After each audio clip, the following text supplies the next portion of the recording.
태초의 말씀이 나를 위해 십자가에 달리셨습니다 라는 제목으로 하나님의 말씀을 같이 살펴보기를 원합니다. 믿음의 식구들이요, 우리가 삼위일체 하면 많이 어렵게 느끼세요. 이 삼위일체 하나님에 대한 것은 신학자들이 연구하는 교리가 아닌가 이런 생각을 합니다.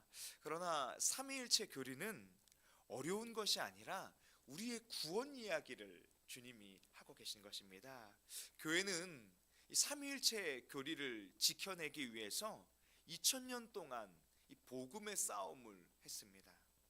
사도들의 신앙 고백 속에서도 우리가 하나님 아버지에 대한 고백, 또 우리를 구원하시기 위해서 이 땅에 오셔서 십자가를 지시고 또 죽음 가운데에서 3일 만에 부활하신 예수 그리스도의 고백을 하고 있어요.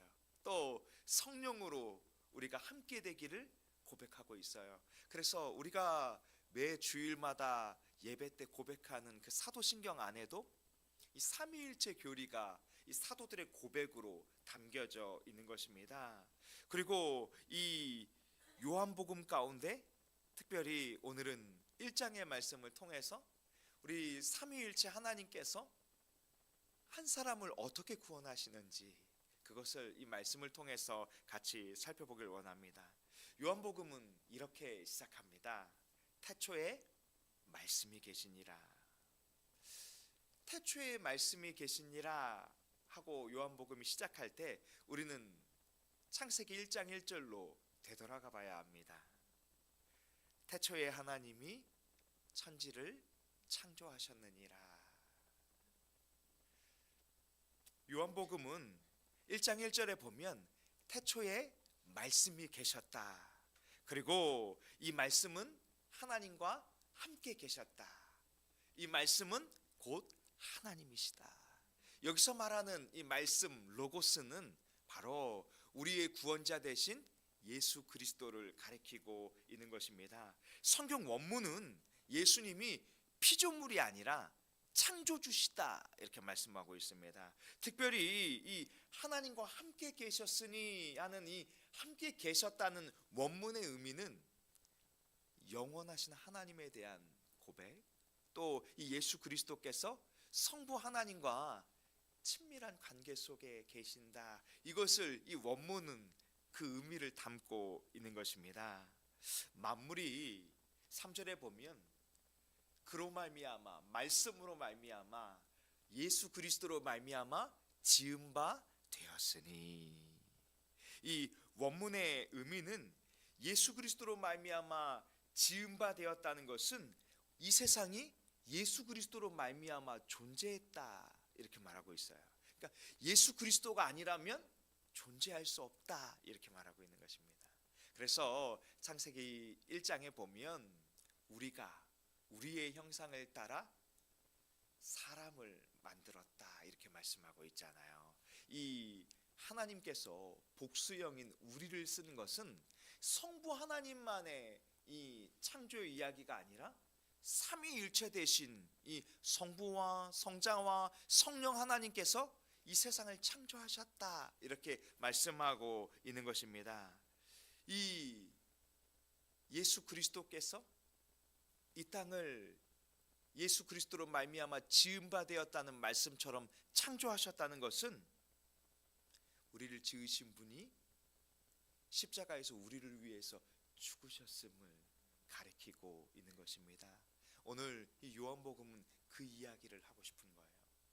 우리의 구원은 우연히 일어난 일이 아니고 우리의 구원은 우리의 심경의 감정의 변화 때문에 일어난 것이 아닙니다. 이미 에베소서의 말씀과 같이 창세전에 하나님께서 우리를 택하여 주셨고 우리를 구원하기로 작정하여 주시고 우리를 구원하기 위해서 예수 그리스도를 이 땅에 보내주시고 예수 그리스도를 통해서 십자가 대속을 해주시고 예수 그리스도로 말미암아 우리가 믿음으로 인해서 하나님의 자녀가 된 줄로 믿습니다. 그것이 바로 우리의 구원의 이야기예요. 그러니 우리의 구원은 결코 가벼운 것이 아니에요. 우리가 값없이 구원을 얻었지만 우리가 값없이 구원을 얻었다고 해서 우리의 구원이 가벼운 것은 아닙니다. 바로 우리를 지으신 주님이 우리를 위해 죽기까지 사랑하셨기 때문에, 죽기까지 생명을 내어주셨기 때문에 우리에게 이렇게 오늘 주를 예배하는 성전이 되게 하여 주신 줄로 믿습니다. 오늘 4절에 보면 예수 그리스도 안에 생명이 있었다 이렇게 말하고 있어요. 믿음의 식구들이요, 우리가 주님을 선한 목자라고 고백합니다. 선한 목자 대신 그 주님을 따라가는 우리는 양들이에요. 그런데 우리가 이 양들이 울타리를 벗어나면 어떻게 될까요? 위험하죠. 안전하지 못합니다. 또 이 목자를 잘 쫓아가지 못하면 어떻게 될까요? 길을 잃어버릴 수밖에 없어요. 그래서 주님은 길이요 진리요 생명 되신다 이렇게 말하고 있어요. 주님만이 우리가 하나님 아버지께로 가는 유일한 길이고, 주님만이 진리 되신 우리의 구원자 되신 줄로 믿습니다. 주님만이 우리에게 영원한 생명을 주실 수 있는 분인 줄로 믿습니다. 그러니 예수 안에 있는 그 생명이 우리가 예수 안에 거하게 됨으로 우리에게 주어진 것입니다. 우리는 그 예수님 안에서만 안전할 수 있고, 예수님 안에서만 평안할 수 있고, 예수님 안에서만 소망을 얻고 살아갈 수 있어요. 계속해서 우리 주변의 사람들을 보면 우리는 자꾸 하나님이 보이지 않으니까 사람을 통해서 위로받고 싶고, 또 이 사람들에게 대한 기대를 할 때가 저도 참 많이 있어요. 그런데 사람은 우리에게 이 안정감을 주지 못합니다. 사람은 우리에게 이 영원한 생명을 줄 수가 없어요. 그러니 우리는 이 땅에 살지만 계속해서 예수 안에 살아야 할 줄로 믿습니다. 주님은 그래서 우리에게 이렇게 말했어요. 나의 안에 거하라. 예수님 안에 거할 때에만 우리가 주님 안에서 이 소망을 가지고 끝까지 믿음의 삶을 살아갈 수 있을 줄로 믿습니다. 요한복음 15장 9절에 보면 아버지께서 나를 사랑한 것 같이 나도 너희를 사랑했다. 내가 너희를 사랑하니 너희는 나의 안에 거하여야 한다 이렇게 말씀합니다. 근데 우리가 믿음의 삶을 살아갈 때 이 예수님의 사랑을 자꾸 놓칠 때가 참 많이 있어요. 우리가 주님을 향해 이 믿음의 열심이 있어요. 그것을 우리가 잘 알고 있습니다. 우리가 베드로와 같은 이 주님을 열렬히 사랑하고 또 열렬히 사모하고 주님을 간절히 따르고 싶은 그런 우리의 마음이 있어요. 그 마음은 너무나 귀한 것입니다. 그런데 우리가 그 마음이 앞서다 보니까 때로는 상처받고, 때로는 이 무너지고, 이 마치 베드로가 나는 죽기까지 주님과 함께 하겠습니다, 감옥이라도 쫓아가겠습니다 이렇게 고백했지만 훗날 그 예수님의 고난 앞에서 그가 뒤를 돌아버리고 말잖아요. 그리고 나서 나는 고기 잡으러 가노라 이러고 갈릴리 바다를 향해 가지요. 그런데 주님은 그런 베드로를 포기하지 않으시고 끝까지 붙들어서 예수 안에 거하게 하십니다. 바로 그 모습은 우리를 향한 주님의 사랑이에요. 우리를 오늘 앞서 부른 찬양과 같이 죽기까지 사랑해 주셔서 우리를 그 믿음의 길로, 천성의 길로 끝까지 인도해 주실 줄로 믿습니다. 그 사랑 안에서 우리가 계속해서 믿음의 삶을 살아갈 수 있기를 원합니다. 오늘 5절의 말씀에 보면 그 예수 그리스도의 빛이 어둠에 비쳤어요. 원문의 의미는 보다 드라마 같습니다. 빛이 어둠에 일순간 비친 것이 아니라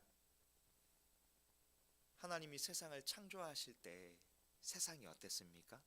공허하고 어둠이 있고 혼돈하다 이런 표현들이 있었잖아요. 그때 하나님께서 말씀하심에 빛이 비추었다 이렇게 말했잖아요. 이 예수 그리스도의 빛이 창세로부터 지금까지 비추고 있는데 어둠이 깨닫지 못하는 거예요. 그것이 바로 우리의 모습이죠. 왜 어둠이 깨닫지 못할까요? 어둠은 스스로 빛을 이해할 수 없어요. 그래서 우리의 빛 대신 예수 그리스도께서 이 땅에 친히 나타나신 것입니다.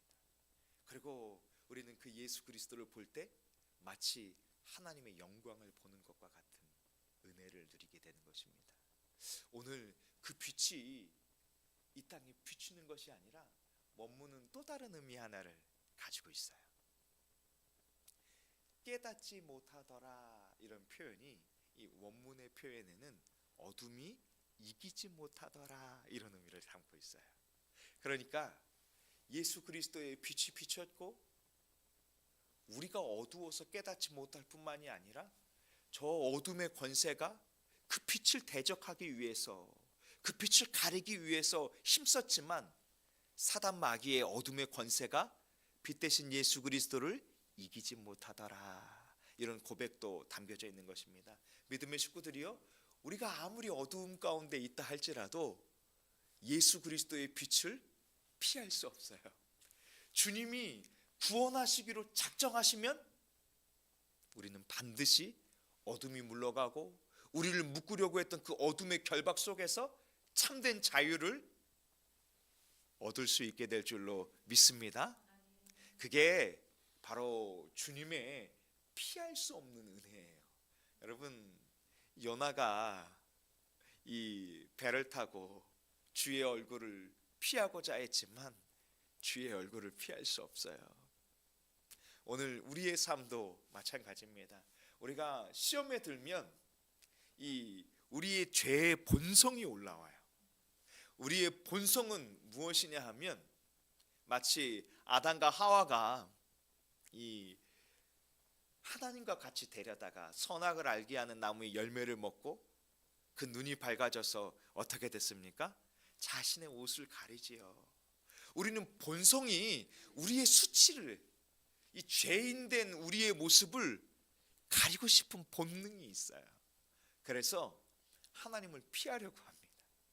근데 믿음의 식구들이요, 우리가 무너지면 무너질수록 빛 대신 예수 그리스도께 가까이 가야 할 줄로 믿습니다. 어떻게 은혜를 얻을 수 있을까요? 은혜를 주실 때까지 가는 거예요.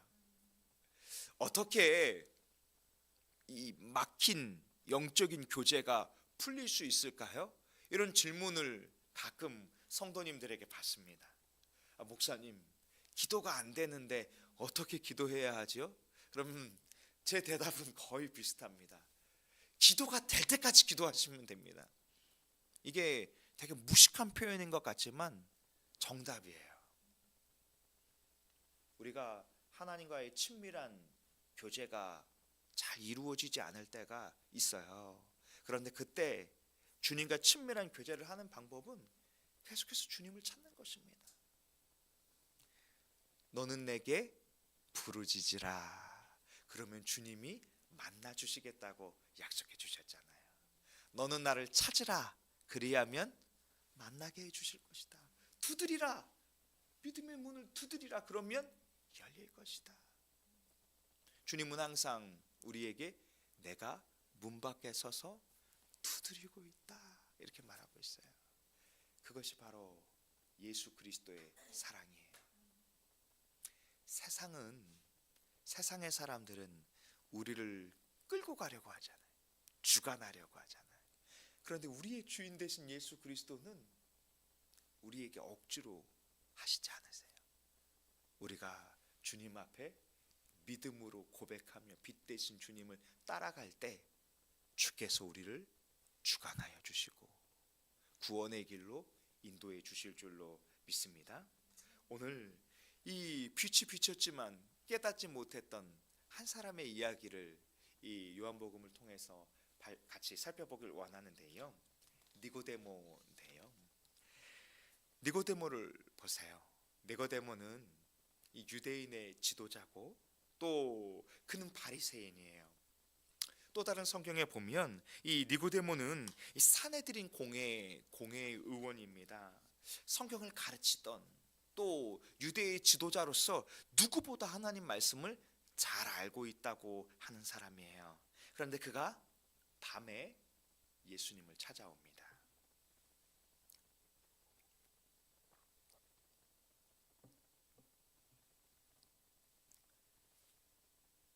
니고데모가 밤에 예수님을 왜 찾아왔을까요?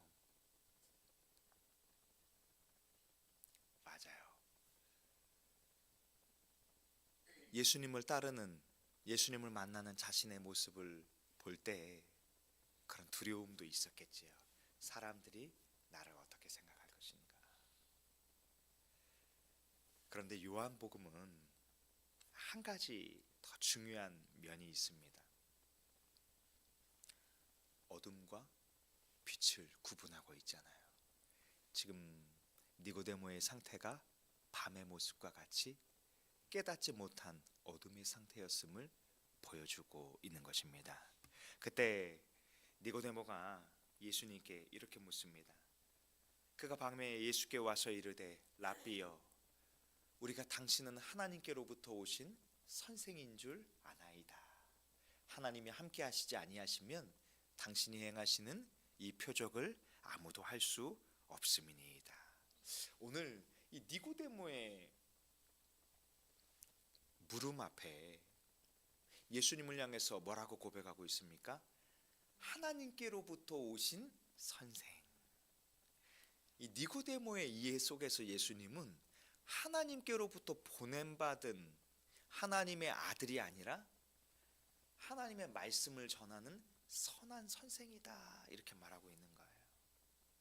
이것은 예수님이 하신 일은 하나님이 보낸 선생님이 아니라면 이렇게 할 수 없습니다. 이런 고백을 하고 있어요. 그때 예수님께서 이렇게 말씀하십니다. 진실로 진실로 내게 이르노니 사람이 거듭나지 아니하면 하나님의 나라를 볼 수 없느니라.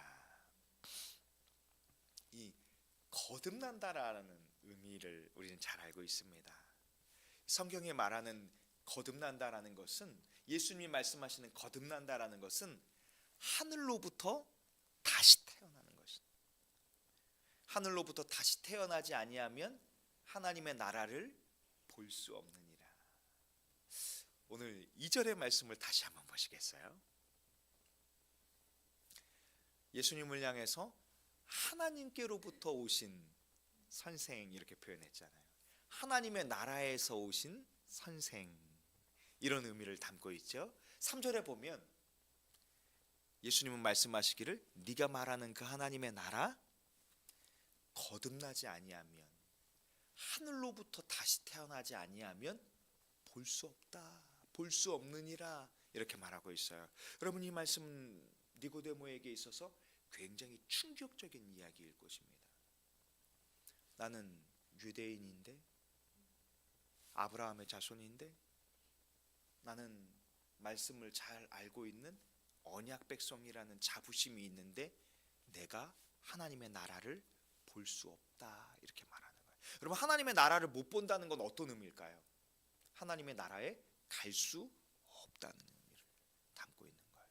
그러니 이 니고데모의 입장에서는 지금 예수님의 말씀도 당체 이해가 되지 않는데 그러면 나는 하나님의 나라를 어떻게 보고 어떻게 갈 수 있을까? 여기에 대한 의문도 생기기 시작했던 것입니다. 그때 예수님께서 이렇게 니고데모가 예수님께 이렇게 말씀합니다. 니고데모가 이르되 사람이 늙으면 어떻게 날 수 있사옵니까? 두 번째 모태에 들어갔다가 날 수 있사옵니까? 니고데모의 관점에서 니고데모의 시선에서 다시 태어난다라는 것은 사람을 통해서 태어날 수 있다라고 생각하고 있는 거예요. 그런데 이 거듭남은 사람의 노력으로 되는 것이 아닙니다. 우리 주변에 보면 저 교회 열심히 다니는데 안 믿어져요 이런 이야기 많이 하시잖아요. 여러분 이것이 이상한 것이 아니라 당연한 것입니다. 예전에 보면 우리가 이런 찬양 기억나십니까? 나는 구원 열차 올라타고서 하늘나라 가잖아요. 그런데 그때 후반부에 보면 차표도 필요 없고 우리 주님이 차장 되시는데 문제는 뭐냐면 돈으로 갈 수 있는 나라가 아니에요. 우리의 의로 갈 수 있는 나라가 아니에요. 우리의 힘으로 갈 수 있는 나라가 아니에요. 오직 하나님의 나라는 하늘로부터 다시 태어나지 아니하면, 거듭나지 아니하면, 이 거듭나는 믿음이 있지 않으면 들어갈 수 없는 거예요. 그것을 주님이 오늘 이 니고데모와의 이야기를 통해서 이 어두움 가운데 살아가고 있는 우리가 어떻게 구원을 받을 수 있겠는가? 바로 생명 되시고 빛 되신 예수 그리스도를 믿음으로 말미암아 거듭나야만 갈 수 있느니라, 이 이야기를 오늘 니고데모를 통해서, 니고데모와의 이야기를 통해서 말씀하고 싶으신 거예요. 그때 주님은 이렇게 5절에 말씀합니다. 진실로 진실로 내게 이르노니 사람이 물과 성령으로 나지 아니하면 하나님의 나라에 들어갈 수 없느니라. 하나님의 나라를 볼 수도 없고 하나님의 나라에 들어갈 수도 없다. 무엇을 하지 아니하면? 거듭나지 아니하면. 거듭나는 것은 어떻게 되는 것인가? 물과 성령으로 다시 태어나는 것이다. 성경 원문에 의하면 이렇게 물과 성령으로 구분되어 있지 않아요. 성경 원문에 의하면 하나님의 성령으로 말미암아 예수 그리스도를 믿음으로 말미암아 죄사함을 얻으면 우리는 하나님의 나라에 들어갈 수 있는 거예요. 그러나 하나님의 성령으로 말미암아 믿음을 받지 못하면 우리는 하나님의 나라에 들어갈 수 없는 것입니다. 성령은 눈에 보이지 않아요. 그러나 성령은 분명히 역사하십니다. 성령이 우리에게 어떻게 역사하시는지, 이 물과 성령으로 나는 것을 우리는 잘 설명하기 어려워요. 그러나 성령께서 우리에게 역사하실 때 우리는 반드시 하나님의 자녀로 변화되게 될 줄로 믿습니다. 6절에 보면 육으로 난 것은 육이요 영으로 난 것은 영이니, 이러한 성령의 일은 우리의 육적인 시선으로는 이해할 수 없는 거예요. 그리고 우리가 구원받는 것은 아까 어디에서부터 말미암아야 한다고 했지요? 하늘로부터 거듭나지 아니하면, 하나님의 성령으로 말미암아 거듭나지 아니하면, 이 말씀처럼 우리의 구원은 육으로 난 것이 아니에요. 혈통으로 난 것이 아니다. 이 이야기를 주님이 하시고 싶으신 것입니다. 그러면서 우리에게 우리의 구원은 육으로 난 것이 아니라 오히려 영으로 난 것이니 이 영이다, 이렇게 말하고 있어요. 그러면서 7절에 말씀하기를 내가 내게 거듭나야 하겠다는 말을 놀랍게 여기지 말라. 이것은 당연한 일이다, 이렇게 말씀합니다. 그러면서 바람이 임의로 불매, 내가 그 바람의 소리는 들을 수 있지만 바람이 어디서 와서 어디로 향하는지 알지 못하는 것처럼 성령으로 난 사람도 다 그러하니라. 가끔 이 이단들이 우리는 몇 날 몇 시부터 구원받았습니다, 내 구원의 날을 막 찾으려고 하는 사람들이 있어요. 여러분, 그것은 이 삼위일체 하나님이 우리를 어떻게 구원하시는지를 깨닫지 못해서 그러는 거예요. 그런데 이단들은 그 구원의 날을 모르는 사람은 구원받지 못한 것이다, 이렇게 말하는 사람들도 있지요. 그것은 하나님의 일을 인간적으로 판단해낼 수 있다고 말하는 인간의 무지에 불과한 것입니다. 우리가 가끔 이 지혜의 이야기를 할 때 장님이 이 코끼리를 만진다고 하잖아요. 코끼리를 만져보니까 이 부분은 좀 거칠거칠하네. 코끼리 코를 만져보니까 좀 코끼리는 오이처럼 긴 동물인가 봐. 장님이라면, 앞이 보이지 않는다면 그렇게 생각할 수 있죠.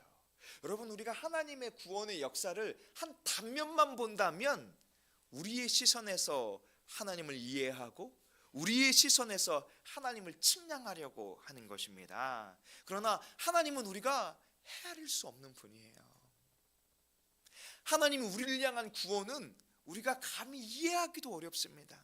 그래서 신학적으로도 이 구원의 과정을 순서적으로 설명할 수는 있지만 그것이 꼭 우리가 생각하는 순서처럼 시간적인 배열로 구원이 이루어지는 것이 아니다, 이렇게 말하고 있어요.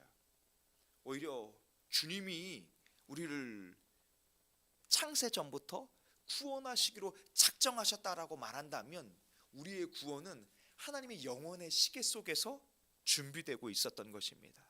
그리고 우리가 어느 때인지 깨닫지 못할 때 하나님은 우리가 부모로부터 출생하며 우리가 삶을 살아가는 동안에 우리에게 섭리하여 주셔서 때가 되어 어떤 계정과 어떤 과정과 계기를 통해서 사람을 만나게 하시고 복음을 듣게 하여 주시고 성령께서 그 복음이 들려질 때 우리의 심령 가운데 믿음을 주시고 이 믿음에 작용을 하여 주셔서 이렇게 우리가 믿음을 고백하게 되는 것입니다. 그런데 우리는 그러면 어느 때로부터 구원을 받았습니까? 라고 말할 때 그것을 깨닫게라는 것은 인간의 시선으로는 이해할 수 없는 거예요. 차원이 다른 역사예요. 우리가 저 차원의 이야기는 이해할 수 있지만 우리보다 고차원의 이야기는 깨달을 수 없잖아요. 저 우주가 얼마만큼 됐는지 우리가 지금의 과학으로 분석한다고 하지만 사실은 과학이 발전되면 발전될수록 지난날의 이 과정들이 가설들이 많이 틀렸구나, 이런 이야기를 고백하게 되잖아요. 그런 것처럼 우리는 하나님의 구원의 역사를 다 깨닫게라는 것은 어렵습니다. 그것처럼 성령으로 난 사람도 다 그러한 것입니다. 그러나 분명한 것은 무엇입니까? 성령께서 반드시 그렇게 역사하여 주셔서 우리를 구원하여 주시고 우리에게 예수 그리스도를 믿음으로 하나님의 자녀로 변화시켜 주시는 줄로 믿습니다.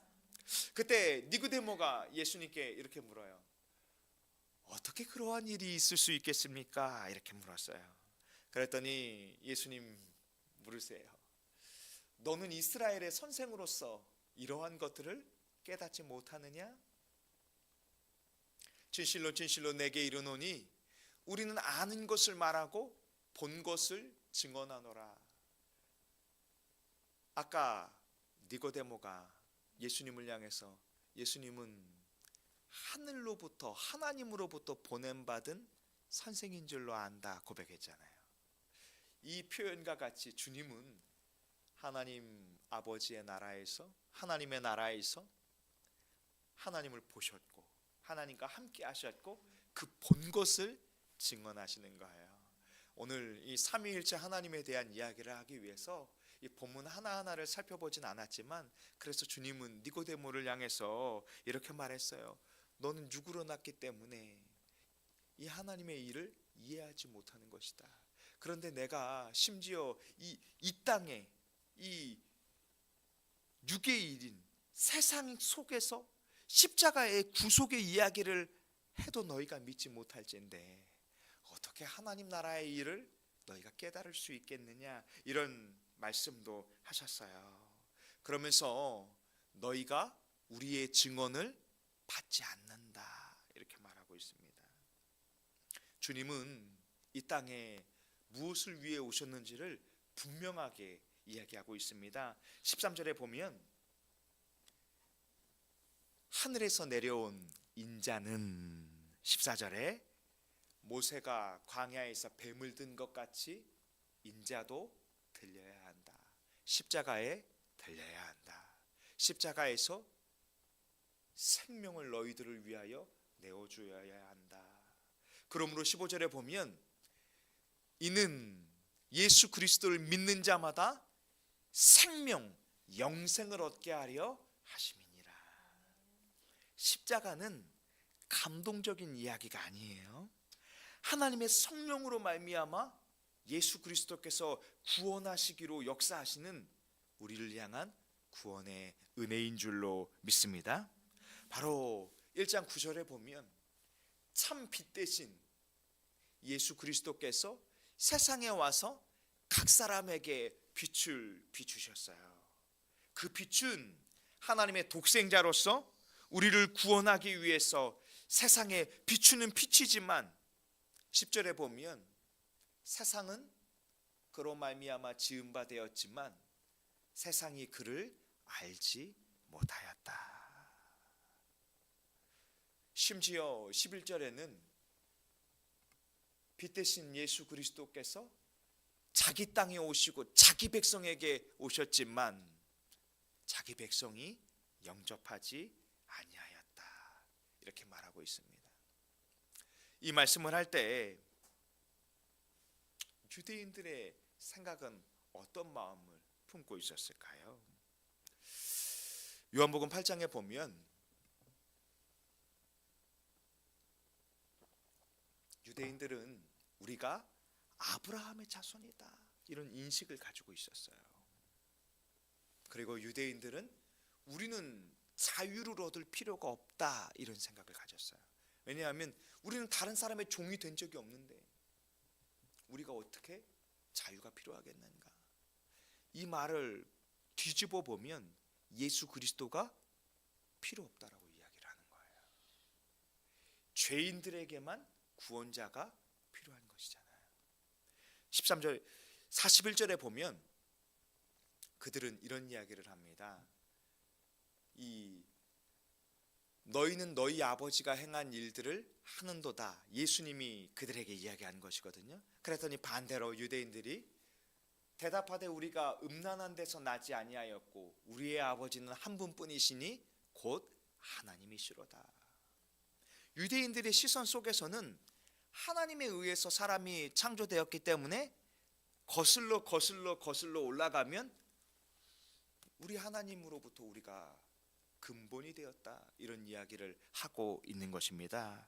그런데 주님은 말씀하기를 너희의 생각이 그릇되었다 이렇게 말하고 있는 거예요. 14절에 보면 주님은 이렇게 말씀하십니다.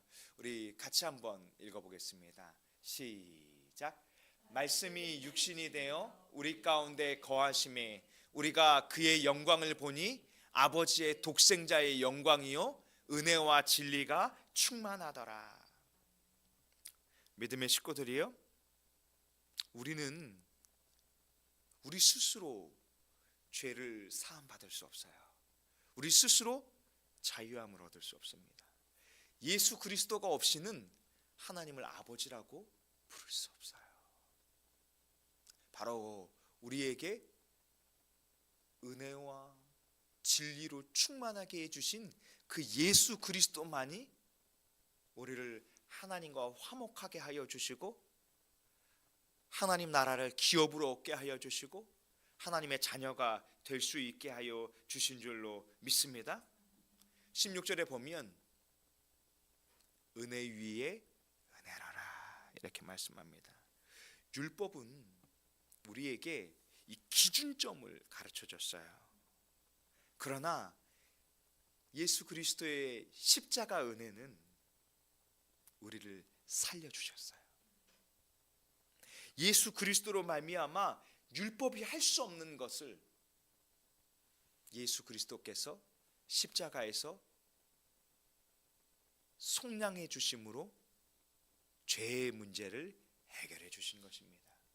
그러니 우리가 하나님으로부터 보냄받은 하나님의 독생자 예수 그리스도를 온전히 믿고 살아야 할 줄로 믿습니다. 18절에 보면 이렇게 말합니다. 본래 하나님을 본 사람이 없으되 아버지 품속에 있었던 이 독생하신 하나님 말씀이신 예수 그리스도가 이 땅에 나타내셨느니라.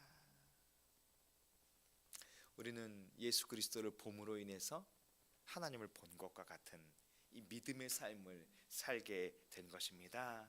사랑하는 다산 동행교회 믿음의 식구들이요, 우리의 구원은 우연이 아니에요.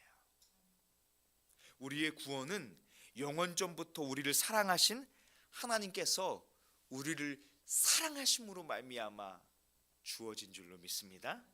성자 되신 성자 하나님 예수 그리스도를 보내주셔서 십자가에서 우리를 구속해 주신 줄로 믿습니다. 성령 하나님께서 그 십자가의 은혜가 나의 것이 될 수 있도록, 우리의 것이 될 수 있도록 우리의 마음에 역사해 주신 줄로 믿습니다. 우리를 끝까지 포기하지 않으시고 온전히 구원을 이루시는 그 삼위일체 되신 그 하나님을 믿음으로 고백하며 살아갈 수 있는 저와 다산통행교회 식구들 될 수 있기를 소망합니다. 기도하겠습니다.